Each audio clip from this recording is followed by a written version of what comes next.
All right, so this is simply the continuation of the 2024 biology, paper 1 GCE. Yes, I think I did part 1. You have to check it out on this channel. So we are now picking it up from the first 21st question, 21. It reads, the diagram shows the human brain. The diagram shows the human brain, and so we happen to have A, B, C, D. Yes, we have the parts A, B, C, D. Yes. Now, the question is asking, which of the labeled parts is responsible for coordination? Let me say coordinating all body movements. Which of the labeled parts is responsible for coordinating all body movements? So the answer is cerebellum. Yes, the answer is what? Cerebellum. And of course, the answer is B. The answer is definitely B. Question 22. The diagram shows an eye accommodated for near objects. The diagram shows an eye accommodated for near objects. They didn't spell the word accommodated correctly. It's supposed to be another M. So we have the near object, the lens, ciliary muscle, and the light is focused on the retina. Now the question reads, what happens to the ciliary muscle and lens? What happens to ciliary muscle and the lens? And of course the answer is A. When it comes to near objects, when an eye is accommodated for near objects, the ciliary muscle has to contract and the lens has to be thickened. So definitely the answer is A. Number 23, how do the biceps and triceps muscles work in straightening the arm? How do the biceps and triceps muscles work in straightening the arm? So when the arm is being straightened, what exactly happens? What exactly happens to biceps and triceps? And of course the answer is D. Alright, biceps have to relax. Alright, biceps have to relax. And triceps have to contract. Yes. And so the answer is definitely D. Question 24. The diagram shows potted seedlings placed under a cardboard box with a window cut on one side so that light reaches the shoot from one direction. The diagram shows potted seedlings placed under a cardboard box with a window cut on one side so that the light reaches one shoot from one direction. And so we have seedlings. They are following the light. If you check very well, they are following the light. Now you're asking, what type of tropism is being demonstrated in the diagram? What type of tropism is being demonstrated in the diagram? And of course the answer is D. Positive phototropism. Yes. Number 25, the diagram shows a longitudinal section of a root tip. Alright, the root tip. The diagram shows a longitudinal section of a root tip. We have the labels A, B, C, D. Where does secondary growth occur? Secondary growth occurs in the cambium and the xylem. Right? So definitely the answer is B. 26. The diagram shows a germinating seed. The diagram shows a germinating seed. We have the seed coat, hypocotyl, and cotyledon. Not forgetting the radical. Yes. So the question reads, the seedling shown in the diagram shows what? If you check very well, these are dicots. If you look at the roots, look at the radical, the roots, like they are forming like a taproot, right? Okay, it's not like fibrous, right? It's taproot. So of course the answer is apigeal germination. The answer is A. Apigeal germination, which occurs in dicotyledonous plants. These look like bean seeds, right? They look like beans. They don't look like monocots, eh? They look like dicots. Yes, so the answer is A. 27. Which of the following is not?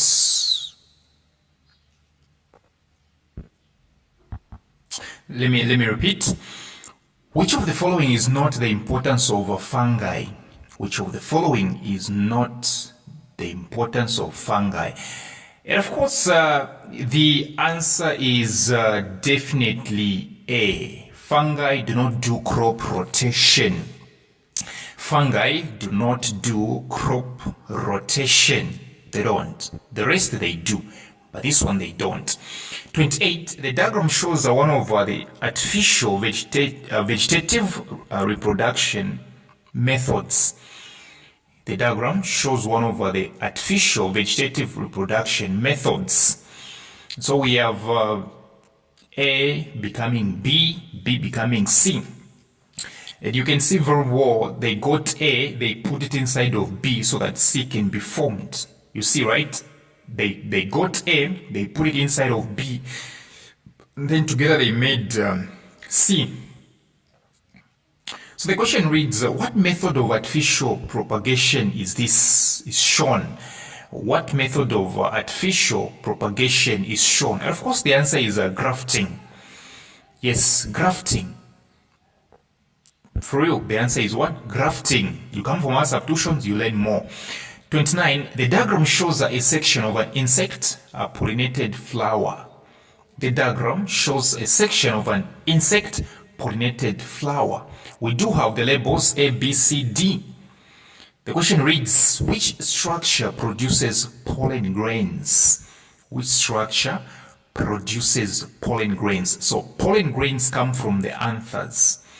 You check D. D is the ovary. That's not where pollen grains are produced. That's where fertilization takes place. You look at A, it's actually far from being an anther.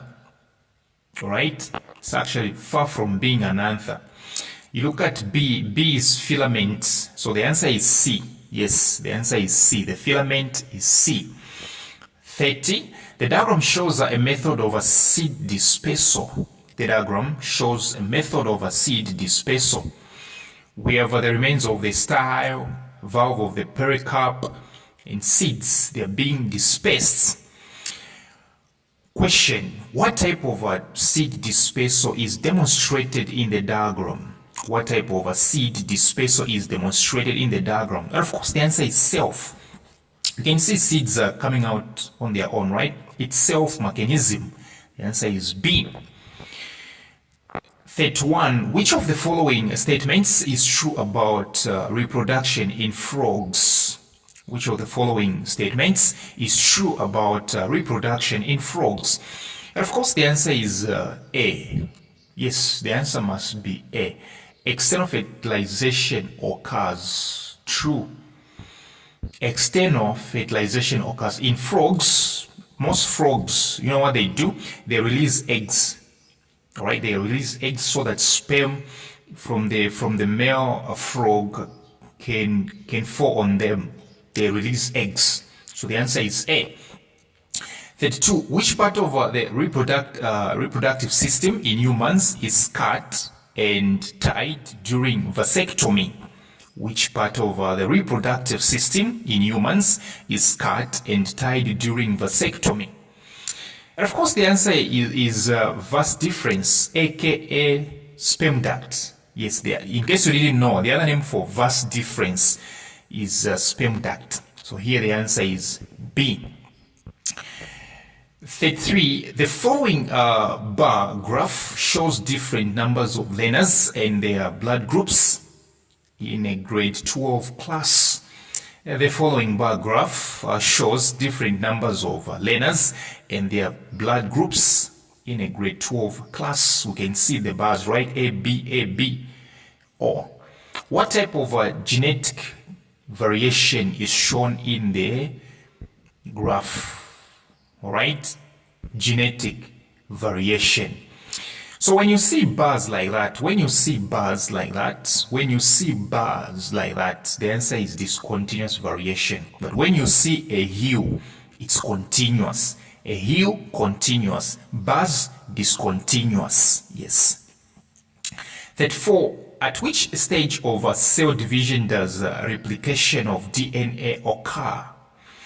At which stage of cell division does a replication of DNA occur? And of course, the answer is interphase. The answer is definitely B, interphase. Yes. 35. What are the possible blood groups of the offspring of parents who have blood group A and B? What are the possible blood groups of the offspring of parents who have blood group A and B? Imagine these parents are both heterozygous. Imagine they are heterozygous. What exactly do you think will be the blood groups of their children? The answer is D. All of them actually. A, B, and O. Heterozygous parents for A and for B would definitely have children having these blood groups. A, B, and O. But of course, the answer is definitely D. 36. The following is a food chain. The following is a food chain. We have rape being eaten by grasshopper, grasshopper being eaten by bread, bread being beaten by snake. The question reads, which trophic level is occupied by the grasshopper? Which means what role is the grasshopper playing in this? If you check very well, the grasshopper is feeding on the rape. It's the first organism to feed on the producer. The rape is the producer. So the grasshopper is definitely primary consumer. Yes, it's the primary consumer. And of course, the answer is A. The answer is definitely A. 37. Which of the following factors increases the size of a population? Which of the following factors increases the size of a population? Okay, do you think death will increase people? No. Do you think disease can do that? No. What about emigration, which means people going out? Do you think when people are going out of the country, the population will grow? No, it won't. And of course, the answer is D, immigration, when people are coming in. When people are coming in, yes. 38, the diagram shows a carbon cycle. The diagram shows a carbon cycle. So we have fossil fuels becoming carbon dioxide. That is the process called A. We have carbon dioxide entering into plants. It's called C.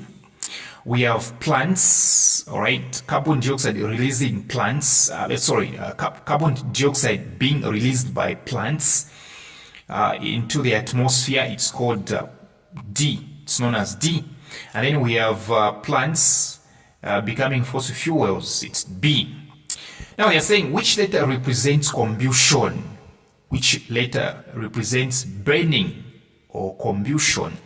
And of course, the answer is A. When fossil fuels are becoming carbon dioxide, it's called combustion, right? 39. The following diagram illustrates the formation of acid rain due to sulfur dioxide pollution in the atmosphere. The following diagram illustrates the formation of acid rain due to sulfur dioxide pollution in the atmosphere. So we have all these stuff. Sulfur dioxide in atmosphere combines with what? Clouds. Clouds condenses to form what? Sulfur dioxide in the rain. Sulfur dioxide in the rain, okay, falls as acid rain onto the earth, that is in soil and water bodies, killing plants, fish, etc. But the question is, what measures should be put in place to prevent this type of pollution? What exactly would you do to avoid acid rain formation, sulfur dioxide becoming sulfuric acid? What should be done is actually using filters in chimneys. Filters in chimneys, all right, will help to prevent the secretion of certain gases such as sulfur dioxide into the atmosphere. So the answer is D. The last one, which of the following is not an adaptive feature which enables insects to elude predators? All right. To elude is to stay away from or to avoid or to be protected against predators. Yes. Which of the following is not an adaptive feature which enables insects to elude predators? And of course, the answer is larval stage. When insects are at the larval stage, they can't actually hide away from, right, predators. Yes. So come for my WhatsApp tuitions.